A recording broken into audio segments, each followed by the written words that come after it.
الحمد لله رب العالمين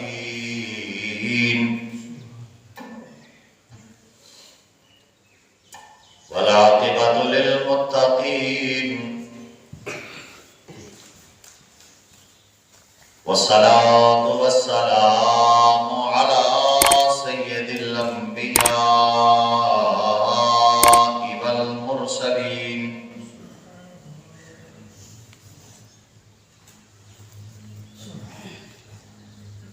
وعلى آله وأصحابه وأهل بيته أجمعين.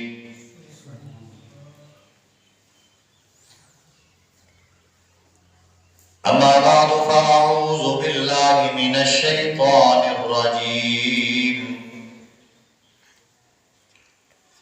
بسم الله الرحمن الرحيم.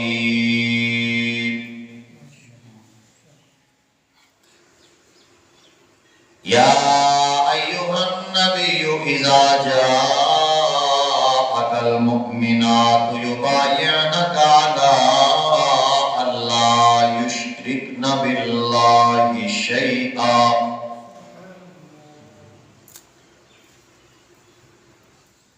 لا يشركن بالله شيئا ولا يسرقن ولا يزنين ولا يقتلن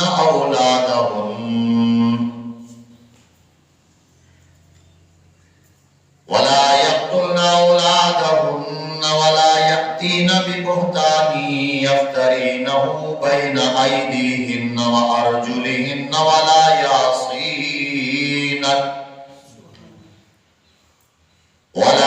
يعصينك في معروف فبايعهن واستغفر لهن الله إن الله غفور رحيم.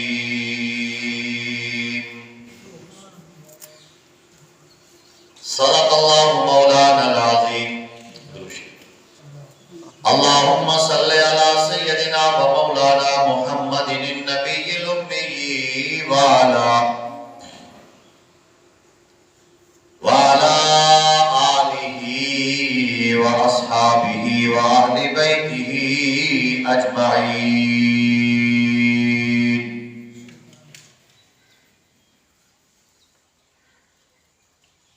واجب الاحترام گرامی قدر سامعین،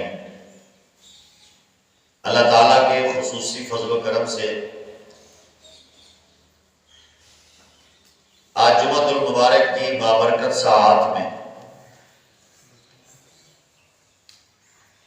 آپ حضرات کے سامنے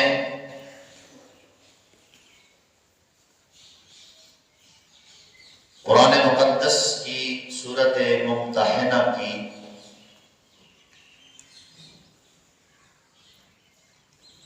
ایک آیت کریمہ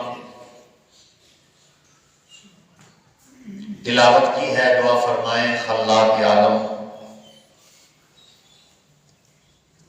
اس کی روشنی میں مجھے حق و سچ کہنے اور اس پر ہم سب کو عمل کی توفیق نصیب فرمائے.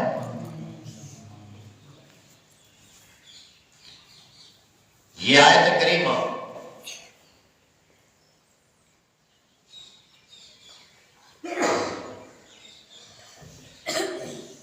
جس میں اللہ نے مسلمان عورتوں کی اصلاح، تربیت اور مسلمان عورتوں کا حضور علیہ السلام کے ہاتھ پہ بیعت کرنے کا ذکر فرمایا ہے.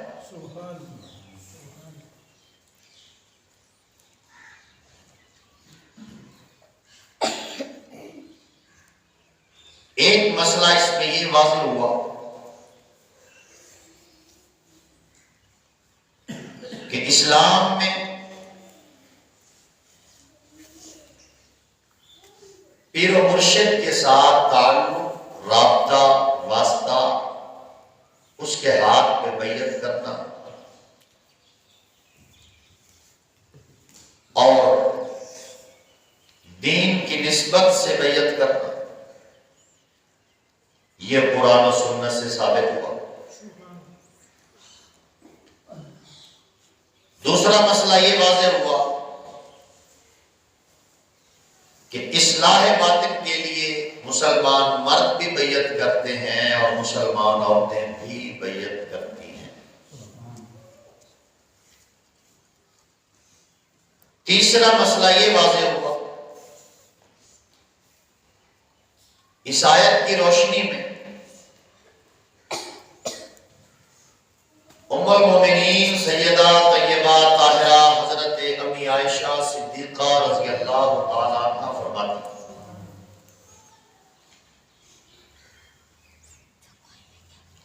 فتح مکہ کے موقع پر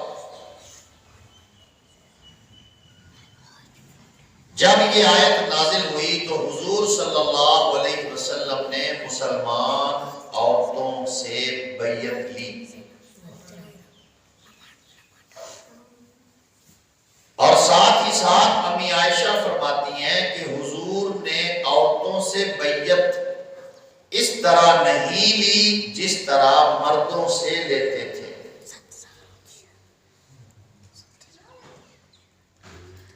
کہ مرید اپنے مرشد کے ہاتھ پہ ہاتھ رکھ کے ان سے وعدہ کر رہا ہے کہ میں گناہ نہیں کروں گا، شرک نہیں کروں گا، غلطی نہیں کروں گا، اللہ کو ناراض نہیں کروں گا، چوری ڈکیتی نہیں کروں گا، یا ہر مرشد جو جو نصیحتیں کریں اس پہ میں عمل کروں گا۔ عورتوں نے یوں بیعت نہیں کی۔ اما عائشہ فرماتی ہیں کہ حضور نے کبھی بھی کسی غیر محرم عورت کو ہاتھ نہیں لگایا۔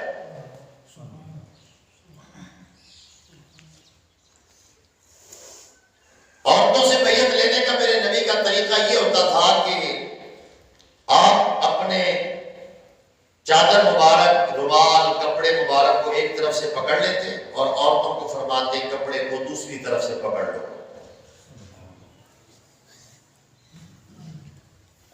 اور اس طرح حضور علیہ السلام مسلمان عورتوں سے بیعت لیتے اور عورتیں پردے میں ہوتی، عورتیں پردہ میں ہوتی۔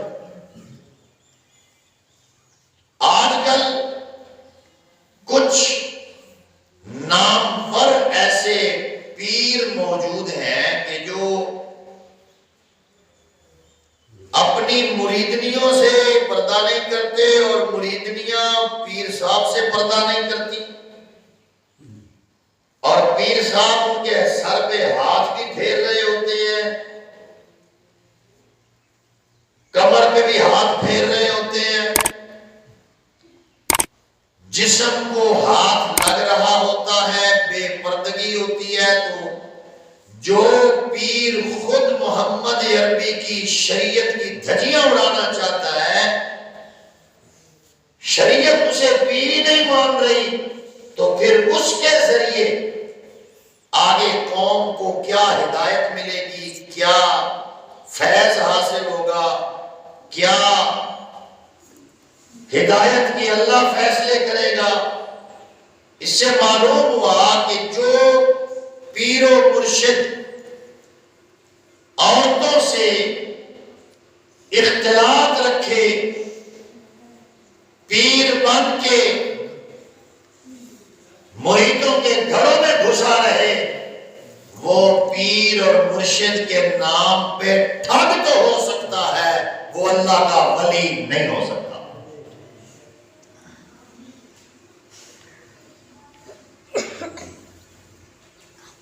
حضور اکرم صلی اللہ علیہ وسلم نے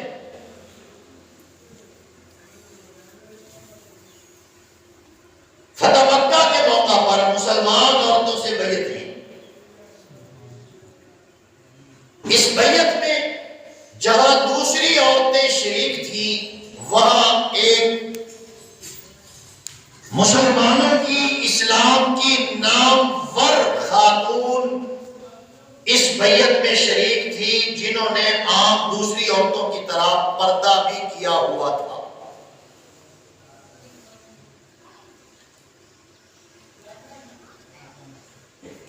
اور اس عورت کا نام تھا سیدہ ہند بنت عتبہ رضی اللہ تعالی عنہ.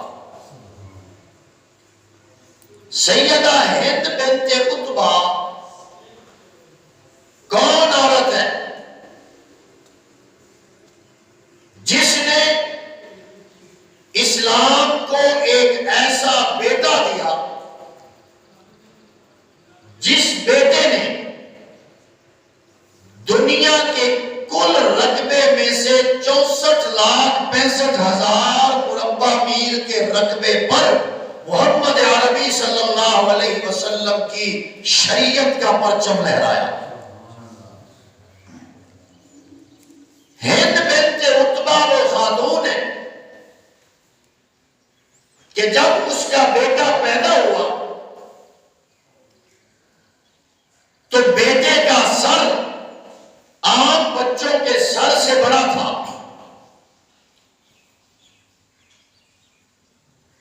والد کہنے لگے کہ ہمارا بچہ بڑے سر کا ہے، یہ سردار بنے گا.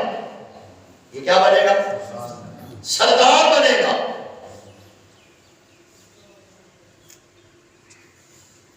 عرب کے اندر یہ مثال مشہور تھی کہ بڑے سر والا بچہ بڑا ہو کے امید ہے وہ قوم کا سردار بنے. قوم کا کیا بنے بھائی؟ سردار بنے. ہمارے ہاں بھی یہ مشہور ہے کہ بڑا سر ہونا عقل مندی کی علامت ہے، سرداری کی علامت ہے، اور بڑا پیر ہونا بیوقوفی کی علامت ہے. اور اردو کا محاورہ ہے بڑا سر سردار کا، بڑا پیر خرکار کا. یہ ہمارے اردو کا محاورہ ہے، لیکن یہ کوئی ضروری نہیں ہے. اگر کسی کے پاؤں زیادہ بڑے ہیں تو وہ پریشان نہ ہو. سیدہ ہند بنت عتبہ جنہوں نے حضور کی وفات کے آخری سال پیغمبر کا کلمہ پڑھ کے شرف صحابیت حاصل کیا. ہند بنت عتبہ وہ عورت کہ جن کا بیٹا پیدا ہوا، باپ نے بیٹے کا سر دیکھا تو باپ بولا ہمارے بچے کا سر بڑا ہے، لگتا ہے یہ اپنی قوم کا سردار بنے گا. قوم کا کیا بنے گا؟ سردار بنے گا. ماں سیدہ ہند نے اسی وقت کہا میرا یہ بیٹا صرف اپنی قوم کا سردار بنے گا؟ ارے میں اسے روؤں اگر یہ پورے عرب کا سردار نہ بنا. وہ بچہ لوگوں کوئی عام بچہ نہیں تھا. میرے پاک پیغمبر صلی اللہ علیہ وسلم کے اوپر نازل ہونے والے قرآن کریم کو پیغمبر کی صحبت میں بیٹھ کر لکھنے والے وہ حضرت امیر معاویہ بن ابو سفیان تھے، جن کے والد کا نام ابو سفیان، ماں کا نام سیدہ ہند، بیٹے کا نام معاویہ، اور ماں کے دل سے نکلے ہوئے یہ بول اللہ نے اس طرح پورے کیے کہ سیدنا حضرت معاویہ صرف قوم کے سردار نہیں بنے، عرب کے سردار نہیں بنے، بلکہ رب کی کل کائنات کے اسلامی حکومت کے عظیم ترین اور کامیاب ترین حکمران بن کے ثابت ہوئے.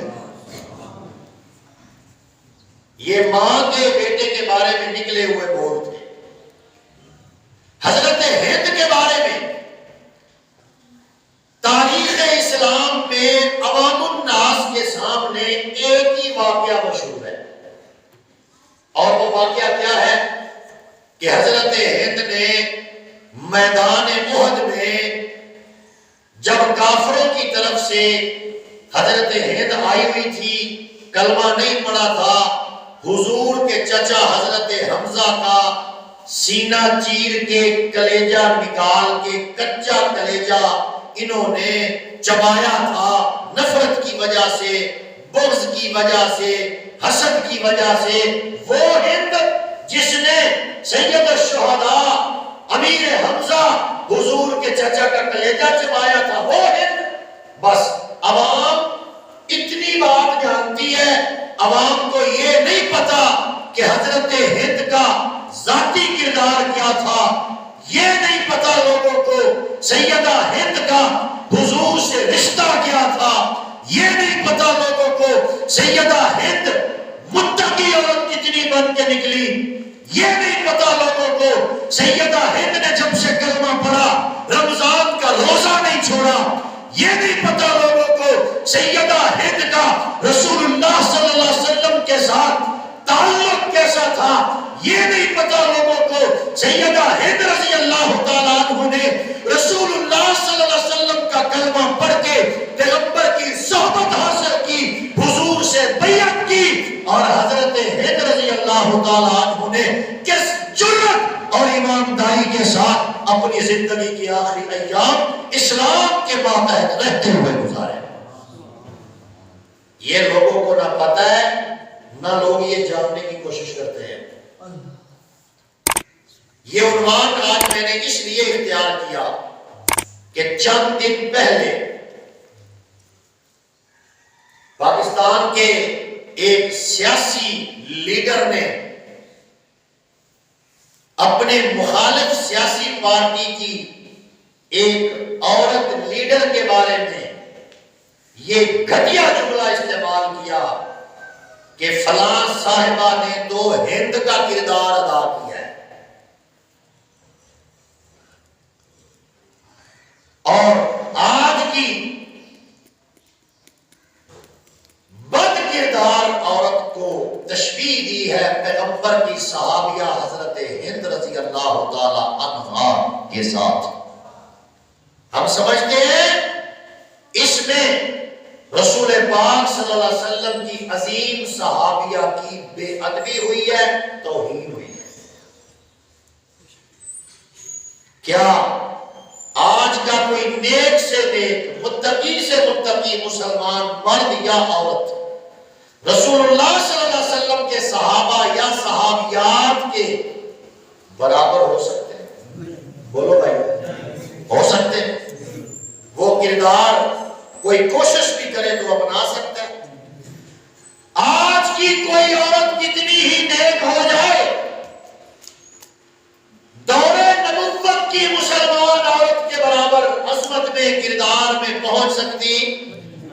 آج کا کوئی مرد مسلمان کتنا ہی نیک اور متقی ہو جائے، وہ دور نبوت کے کسی مسلمان کے کردار کے برابر کردار اپنا سکتے نہیں. تو آج کوئی اپنے سیاسی چکروں میں، اپنی سیاست کی آڑ میں جہالت کی وجہ سے یہ بکواس کرتا پھرے کہ فلاں عورت جو ہے وہ ہند کا کردار ادا کر رہی ہے. تمہیں نہیں پتا پیغمبر کے صحابہ اور صحابیات کے ایمان اور کردار کے بارے میں، تو بکواس بازی کیوں کرتے ہو؟ صحابہ تو وہ لوگ ہیں جن کو قرآن میں رب نے جنت کے پروانے دیے. سارے کہیں نا، صحابہ تو وہ لوگ ہیں. سیدہ ہند رضی اللہ تعالیٰ عنہ کون عورت ہے؟ حضرت ابو سفیان کی بیوی ہے. پیغمبر علیہ السلام کی نبوی زندگی وہ 23 سال ہے. کتنے سال ہے؟ 23 سال. یہ الگ بات ہے کہ 23 سالوں میں 22 سال تک حضرت ابو سفیان اور حضرت ہند نے کلمہ نہیں پڑھا. 22 سال تک، آپ کی وفات والے سال کلمہ پڑھا، اور جب کلمہ پڑھا تو پھر ایسا کلمہ پڑھا کہ ان کا ایمان نکھر کے رب کے قرآن میں بھی آیا، مصطفیٰ کی زبان پہ بھی آیا. بلند آواز سے کہو، اللہ کے قرآن میں بھی آیا. میں آیت پڑھوں گا اس کے اوپر، اور مصطفیٰ کی زبان پر بھی آیا.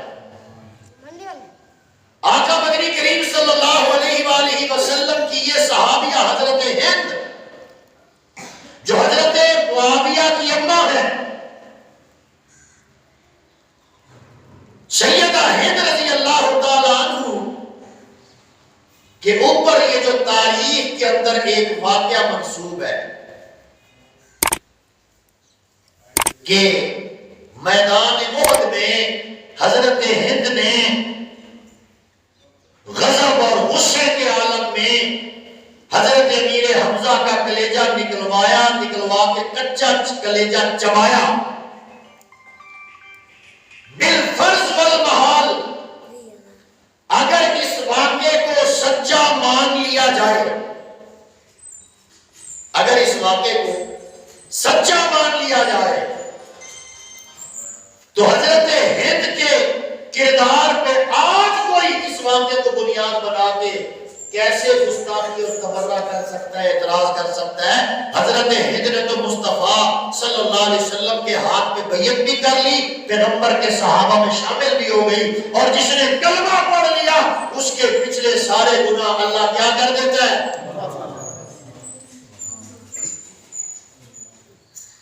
گناہ 1 کلو کا ہو، 1 من کا ہو، گناہ پہاڑ کے وزن کے برابر ہو، گناہ زمین کے وزن کے برابر ہو، گناہ آسمانوں کے وزن کے برابر ہو. کافر کا جب کافر کلمہ پڑھ کے حضور کی امت میں شامل ہو گیا، اس کے پچھلے سارے گناہ اللہ کیا کر دیتا ہے؟ آپ کا ایمان ہے یا نہیں؟ اللہ ہم سب کے گناہ معاف کرے. زور سے کہو نا، اور بلند آواز سے. اللہ کا دشمن وہ ہے کہ جو شرک کرتا ہے کہ نہیں؟ اور جب مشرک کلمہ پڑھ کے مسلمان ہو جاتا ہے تو اللہ معاف کرتا ہے کہ نہیں کرتا؟ حضور کے زمانے میں کتنے بڑے بڑے بت پرست تھے، جب انہوں نے کلمہ پڑھا بتوں کو توڑ دیا، چھوڑ دیا، پھینک دیا، مواحد بن گئے. حضور کا کلمہ پڑھ لیا. کیا کسی دور نبوت کے مسلمان کے اوپر کوئی یہ تانا دے سکتا ہے کہ جی کل تائی کا جناب بتا نے اگے جھکیا ودا ہائی تے ہون صحابی بن گیا ہے، میں اسے مسلمان نہیں مانتا؟ اگر کوئی بندہ آج کا مسلمان یوں کہے اس کا ایمان سلامت رہ جائے گا؟ بولو بھائی. تو اگر اس واقعے کو سچا مان لیا جائے کہ حضرت ہند نے جب انہوں نے کلمہ نہیں پڑھا تھا تو حضرت امیر حمزہ کا کلیجہ نکلوا کے چبایا، اور چبایا نہیں گیا، الٹی آ گئی، اگل دیا، تو اگر اس واقعے کو سچا مان بھی لیا جائے، جب سیدہ ہند نے کلمہ پڑھ لیا میرے نبی کی صحابیہ بن گئی، اب ان پہ اعتراض کرنے والے کا ایمان سلامت نہیں رہے گا. وہ پیغمبر کی صحابیہ ہے، اس نے نبی کی زیارت کی ہے. اب آئیے قرآن کی طرف. قرآن کیا کہتا ہے؟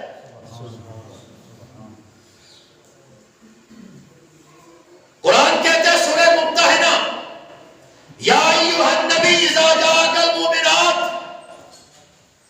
یبایعنک، اے میرے محبوب نبی جب تیرے پاس مومن عورتیں آئیں اور مومن عورتیں آپ کے ہاتھ پہ بیعت کرنا چاہیں تو اس بات پہ آپ نے بیعت لینی ہے علی اللہ یشرکن باللہ شیئا.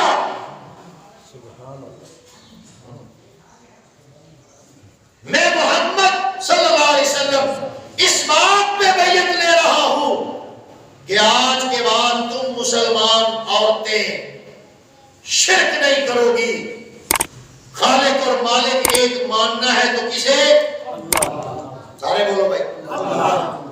بگڑی بنانے والا کون ہے؟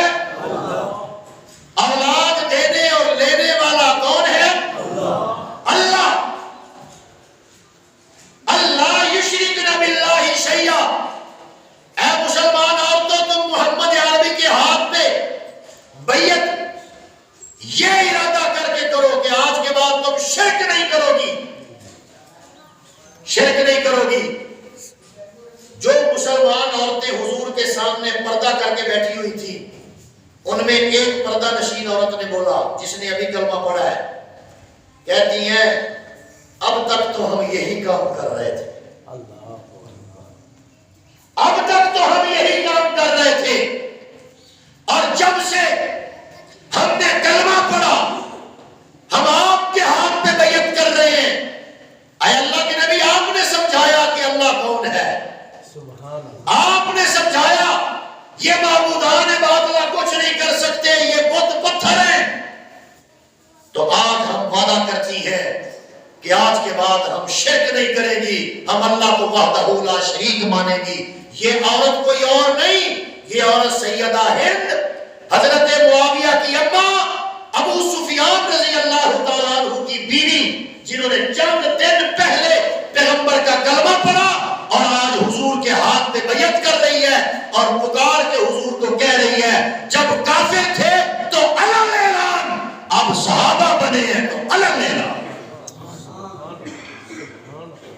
کفر دل میں تھا تو کھڑا تھا، اب ایمان دل میں آیا تو کھڑا ہے، دو نمبری نہیں ہے، گڑبڑ نہیں ہے۔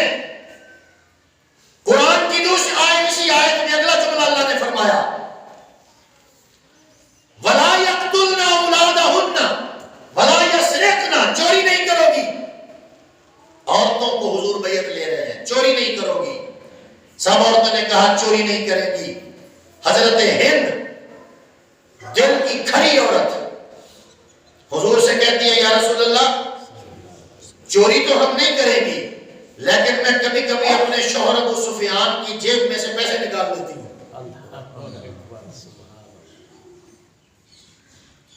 توجہ سے سنیے بات، میں کیا کرتی ہوں، کبھی کبھی اپنے شوہر ابو سفیان کی جیب سے پیسے نکال لیتی ہوں، جب کبھی خرچہ پورا نہ ہو اور وہ انکاری ہو جائے تو میں نکال لیتی ہوں۔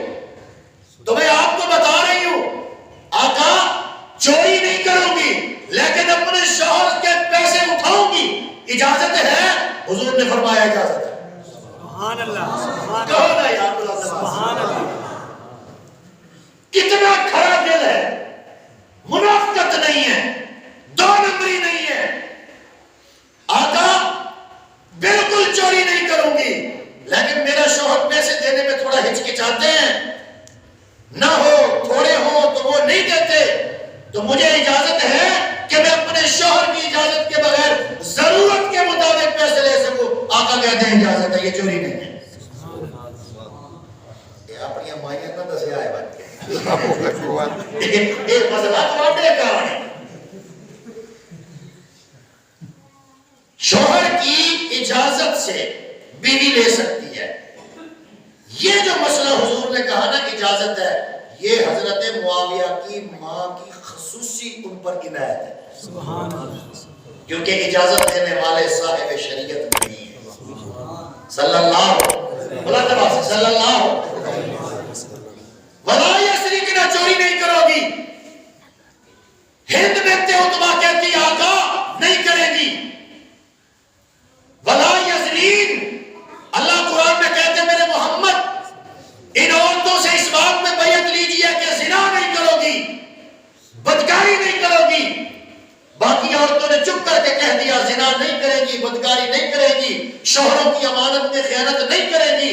ہند بنت عتبہ بولی آقا شریف ذاتی بھی یہ کام کر سکتی ہے،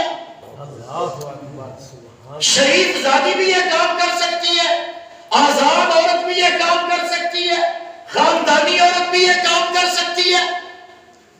آقا علیہ السلام نے سنا، خاموش ہو گئے، اور آپ کی خاموشی تصدیق تھی اس بات کی کہ تو نے بات پرفیکٹ کی ہے، تو نے بات اچھی کی ہے، تو نے بات درست کی ہے کہ شریف زادی، اچھے خاندان کی عورت، اچھے کردار کی عورت یہ کام نہیں کر سکتی۔ اگلا جملہ حضرت ہند نے کہا آقا جب ہم کافرہ تھی، جب ہم نے یہ کام نہیں کیا، اب آپ کی صحبت مل گئی ہے تو کیسے کریں گے؟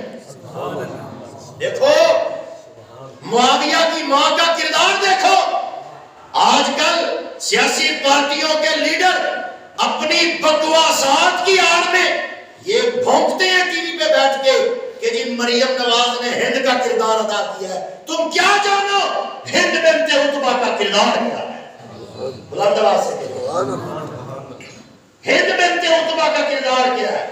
آقا ہم کافرہ تھی، ہم نے کبھی خیانت نہیں کی شوہروں کی امانت میں، اب آپ کے صحابہ ہو گئے ہیں، اب آپ کا کلمہ پڑھ لیا ہے، اب آپ کے اوپر ایمان لے آئے ہیں، اب یہ کام کیسے کریں گے؟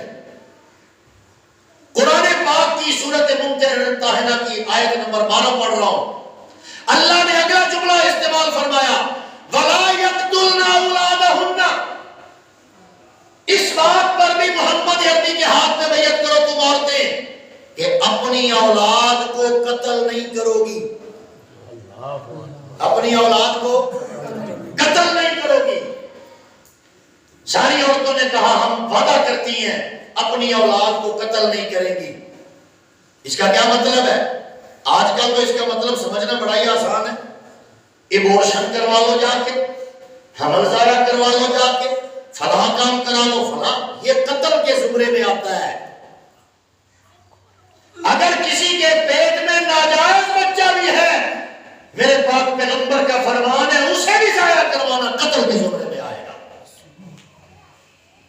قتل کا حصہ ہے یہ۔ تو قرآن نازل کر کے رب نے کہا ان مسلمان عورتوں سے پیغمبر اس بات پر بھی بیعت لیجئے وَلَا يَقْتُلْنَ أَوْلَادَهُنَّ، اپنی اولاد کو قتل نہیں کرو گی۔ باقی ساری عورتوں نے خاموشی سے کہا آقا ہم اپنی اولاد کو قتل نہیں کریں گی۔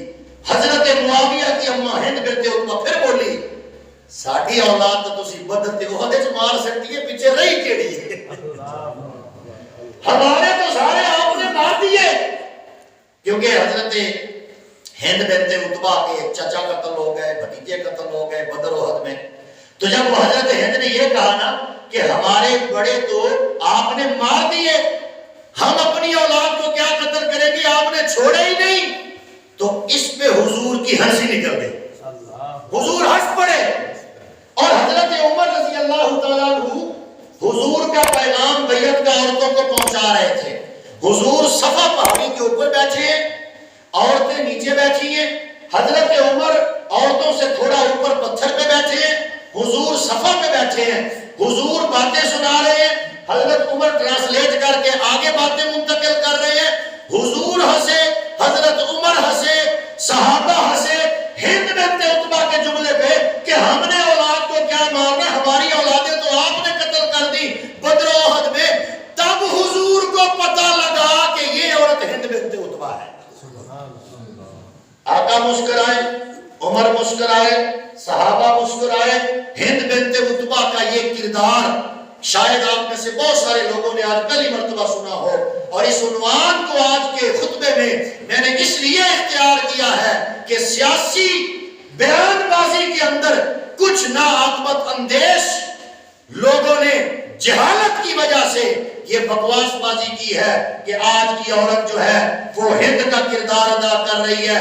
ہم بتانا یہ چاہتے ہیں ہند وہ عورت ہے جو پاک پیغمبر کی صحابیہ ہے، ہند وہ عورت ہے جو دل کی کھری عورت ہے، ہند وہ عورت ہے جس نے پیغمبر کے سامنے چوری نہ کرنے کے اوپر جرأت کے ساتھ کہا آقا چوری نہیں کروں گی، لیکن شوہر پیسے نہ دے تو جیب سے نکال لوں گی، اس کی اجازت ہے تو کروں گی۔ آقا کہتے تجھے اجازت ہے اس بات کی۔ اتنے صاف کردار کی مالک عورت سیدہ ہند رضی اللہ تعالیٰ عنہ کو ایک طرف کر لو، آج کی کائنات کی ساری عورتوں کا تقوی اکٹھا کر لو، محمد کی صحابیہ معاویہ کی اماں حضرت ہند کی عظمت کا مقابلہ نہیں کیا جا سکتا۔ کیوں بھائی یہ ہمارا ایمان ہے یا دور نبوت کے صحابہ ہیں یار، حضور کو دیکھ کے کلمہ پڑھنے والے لوگ ہیں۔ آقا مدنی کریم صلی اللہ علیہ وآلہ وسلم کے یہ صحابیہ نے جب یہ ساری باتیں کر لی نا، اگلا جملہ سنیے، بڑا ایمان افروز جملہ ہے۔ حضرت ہند نے حضور سے کہا یا رسول اللہ میں ہند ہوں۔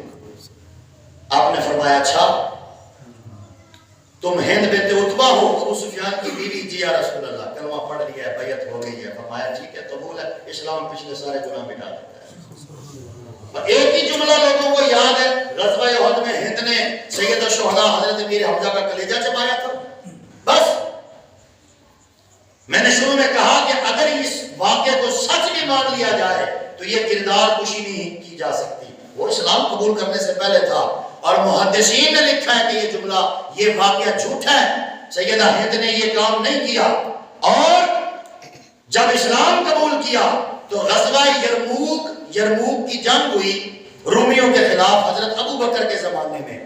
اس جنگ میں حضرت معاویہ کا پورا خاندان شریک تھا۔ پورا خاندان سے مراد عورتیں بھی۔ حضرت ابو سفیان ایک حصے کے امیر ہے، حضرت معاویہ دوسرے حصے کے امیر ہے۔ ان کے بڑے بھائی حضرت یزید بن ابو سفیان، ایک تو یزید بن معاویہ نا کربلا والا، یزید بن ابو سفیان حضرت معاویہ کے بڑے بھائی، وہ بھی عظیم صحابی ہیں، وہ بھی اس جنگ میں شریک ہے۔ سیدہ ہند خود اماں اس جنگ میں شریک ہے۔ ان کی بیٹی حضرت جویریہ بنت ابو سفیان، پیغمبر کی صحابیہ اور پیغمبر کی سالی، وہ بھی اس جنگ میں شریک ہے۔ تو یہ سارے اس جنگ میں شریک ہیں۔ اس جنگ میں مسلمانوں کے قدم اکھڑے، مسلمان پیچھے دوڑے، پیچھے عورتوں کے خیمے لگے ہوئے تھے ایسے۔ حضرت ہند کی بیٹی حضرت جویریہ وہ عورتوں کی کمانڈنگ کر رہی تھی، کہو نا یار، عورتوں کی کمانڈنگ کر رہی ہے، جہاد میں شامل ہے، اور حضرت ہند موجود ہے۔ جب مسلمان تھوڑا قدم اکھڑے، پیچھے کو ہٹنے لگے، تو حضرت ابو سفیان بھی پیچھے ہٹے، بوڑھے بزرگ ہو چکے تھے، وہ بھی پیچھے ہٹے، باقی مسلمان بھی پیچھے ہٹے۔ یہی ہند بنت عتبہ اپنے خیمے کا ڈنڈا اٹھاتی ہے اور اٹھاڑ کے اپنے شوہر ابو سفیان کے اوپر لے کے دوڑتی ہے۔ جب کافر تھا تو بڑی دلیری سے اسلام کے خلاف لڑتا تھا، اب مسلمان ہو کے پیچھے ہٹتا ہے، چل آگے جا، یا فتح کر لے یا شہید ہو جا۔ یہ ہے میرے پیغمبر کے کلمہ پڑھنے کے بعد کے ایمان کی کیفیت۔ یہ کردار ہے حضرت ہند کا، یہ کردار ہے ابو سفیان کا۔ غزوہ حنین میں ابو سفیان کی ایک آنکھ میں تیر لگا، حضرت ابو سفیان ایک آنکھ نکل گئی، حضور کے پاس آئے، آقا آنکھ نکل گئی ہے۔ حضور نے فرمایا ابو سفیان اگر چاہے تو میں رب کو دعا کر کے آنکھ ڈیلا آنکھ دے وچ رکھ دینا، ٹھیک ہو جاسی، اگر صبر کریں تو بدلے جنت بڑا اونچا مقام مل رہا ہے۔ ابو سفیان نے وہ ڈیلا پھینک دیا، فرمایا آقا دنیا میں تو گزر گئی، دنیا میں گزر گئی۔ پھر اس کے بعد ابو بکر صدیق کے زمانے میں جو جنگ یرموک ہوئی، اس جنگ میں پھر تیر لگا، معاویہ کے والد ہند کے شوہر ابو سفیان کی دوسری آنکھ نکل گئی۔ دونوں آنکھیں جو بندہ کلمہ پڑھنے کے بعد رسول اللہ کے دین پہ قربان کر دے، اور جو اندھا ہو گیا پیغمبر کے دین کے حفاظت کرتے ہوئے، آج تاریخ کا گندا لٹریچر پڑھ کے ان عظیم صحابہ پہ کیچڑ اچھالتے ہوئے دنیا کو حیا نہیں آتی، شرم نہیں آتی؟ نہیں، علم تو زبان بند کر لو، جس کے نام پہ محمد کے صحابی کی مہر ہے، خدا کی قسم ہمارا عقیدہ ہے وہ چلتا پھرتا جنتی ہے۔ بولو وہ چلتا پھرتا جنتی ہے۔ یہ میرے پاک پیغمبر کی طرف سے دیا ہوا تمغہ۔ آخری بات، حضور کے ہاتھ پہ بیعت کر کے حضرت ہند جب گھر واپس آئی نا، کلاڑا پڑا ہوا تھا، کلاڑا اٹھا کے گھر میں جو بت پڑا ہوا تھا نا، ایڈے ٹوٹے کیتے اس بت دینا، مسلا کر چھوڑیا، ناک کان ہاتھ پیر اس کے ٹکڑے ٹکڑے کر کے ساتھ کہتی جاتی تھی تیری وجہ سے ہم کئی سال دھوکے میں رہے، تیری وجہ سے ہم اللہ اس کے رسول سے دور رہے، اب اس گھر میں رب کی توحید آ گئی ہے، اب اس گھر میں نہ شرک رہے گا نہ بت رہے گا۔ میرے بھائیوں، میرے بزرگوں، یہ میرے پاک پیغمبر کی صحبت کا اثر تھا کہ منٹ سیکنڈ میں آقا کا دیدار کیا، کلمہ پڑھا، نکھر کے ایمان سینے کے اندر اترا۔ آؤ ہم ان مقدس ہستیوں کے کردار کو سمجھیں، ان کی نقل کرنے کی کوشش کریں، اپنے گھروں کا ماحول کو ان صحابیات کے نقش قدم پہ چلاتے ہوئے اپنانے کی کوشش کریں۔ خالق سے دعا فرمائیں اللہ ہم سب کو حضور علیہ السلام کی تعلیمات، حضرات صحابہ اہل بیت اطہار کے نقش قدم پہ چل کے گزارنے کی توفیق نصیب فرمائیں۔ وما علینا